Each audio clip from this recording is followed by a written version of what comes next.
Hi all, welcome to tonight's press conference. The event we are discussing is the crucifixion and resurrection of Jesus.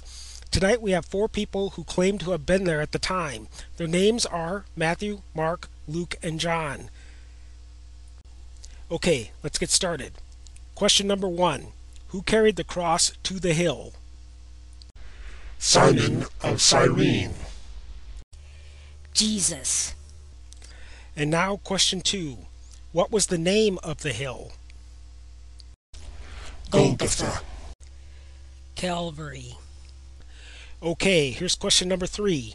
What did the plaque on the cross say? This is Jesus, the King of the Jews. The King of the Jews. This is the King of the Jews. Jesus of Nazareth, the King of the Jews. Okay, 4 different answers. That leads us to question number 4. What were Jesus' last words? My God, why have you forsaken me? Although the crowd thought he was talking to Elias. Father, into your hands I commend my spirit. It is finished. Alright, let's see if we can find a consensus on this one. Question number 5. What time of day did he die? The 9th hour. No comment. Question number 6. How did they make sure he was dead? They pierced his side, and out of the wound came blood and water. I do not recall them doing that. Question number 7. What supernatural events occurred at the moment of his death? I do not recall any. The temple's veil split from top to bottom. The earth quaked and split rocks. Dead saints got up from their graves and went into the city, where they were seen by many. The temple's veil did split in two, but nothing else. The temple's veil did split in two. I did not notice an earthquake or any zombies. I do know that the sun went dark, but it set 3 hours before, so no one else noticed but me.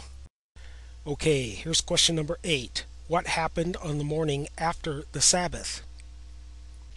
Mary Magdalene and the other Mary came to the tomb. There was an earthquake as an angel rolled back the stone and sat on it. The angel told the women that Jesus has risen from the dead, and they should go and tell the disciples that Jesus will meet them in Galilee. The women went to tell the disciples the news. Sure, Mary was there, and the other Mary was James's mother. A third woman, Salome, was also there. They came to the tomb to anoint Jesus' body. The stone was already rolled back, you and your imaginary earthquakes. Inside the tomb they saw a young man in white sitting on the right. He told them to tell the disciples and Peter that Jesus has risen. The women were too scared to tell anyone. The women were his groupies, and they followed him from Galilee. I'm not naming names. They came to the tomb to anoint Jesus' body. The stone was already rolled back. Inside the tomb they saw 2 men in white, both standing. They told them that Jesus has risen. The women told the 11 disciples, but they were not believed.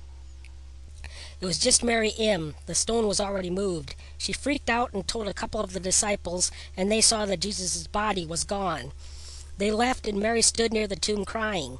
She looked inside and saw 2 angels sitting. She then saw a gardener, but it was actually Jesus incognito. He revealed himself and told her not to touch him. She went and told the disciples what had happened. So, it was 2 women, or 3 women, or a group of women of unspecified size, or it was only 1 woman. They witnessed or did not witness the stone being moved. They saw an angel sitting, or a man in white sitting, or 2 men in white standing, or 2 angels sitting, and Jesus was or was not there pretending to be the gardener. Okay, that was confusing. Let's move on.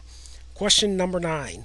Other than the "guess what, I'm not actually the gardener" bit, did Jesus reveal his presence to any of the women? Yes, on their way to tell the disciples, and they touched his feet. Only to Mary M., and when she told the disciples, they did not believe her. Nope. Only the gardener bit.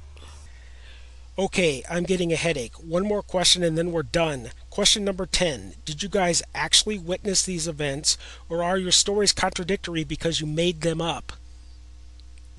That question cleared the room. Now for reality. There's absolutely no proof that Jesus existed.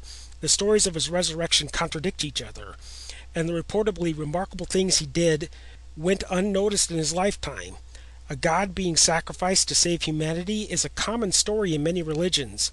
Plus, the idea of an all powerful God needs to sacrifice himself to himself so he can forgive us is laughable. Reality trumps mythology.